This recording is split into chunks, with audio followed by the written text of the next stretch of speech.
എന്റെ കുട്ടിക്ക് പറ്റിയത്? എന്താടാ പറ്റിയത്?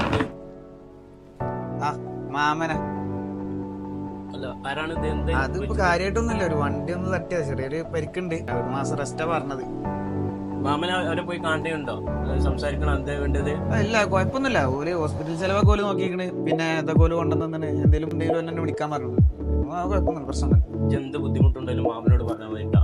അങ്ങനെ വലിയ ബുദ്ധിമുട്ടൊന്നുമില്ല, ആകെ ഒരു അടവുള്ളത്. അപ്പൊ ഞാൻ അവരെ വിളിച്ചു പറഞ്ഞാണ്, അവര് അടുത്ത മാസത്തേക്ക് കൂട്ടി അടിച്ചാൽ മതി എന്നൊക്കെ പറഞ്ഞു. പ്രശ്നമൊന്നുമില്ല എന്ന് പറഞ്ഞു. അത് മാമൻ അടിച്ച് തീർത്തോളാം, വെറുതെ അടുത്ത മാസത്തേക്ക് വെക്കണ്ട, വെറുതെ പലിശ വേണോ? അത് കുഴപ്പമില്ല മാമ, അത് ബാങ്ക് അടവ് അങ്ങനത്തെ അടവൊന്നല്ല. അത് കട്ടില് വാഷിംഗ് മെഷീൻ ഒക്കെ മേടിച്ചതിന്റെ അടവാ. അതിപ്പോ ഡേറ്റ് മാറ്റി വിചാരിച്ച് പലിശയും കാര്യങ്ങളൊന്നും വരില്ല. അടവ് തെറ്റിയാലും പലിശ വരാത്ത സംഭവം. അതെന്താ സംഭവം? അതൊക്കെ ഉണ്ട് മാമ.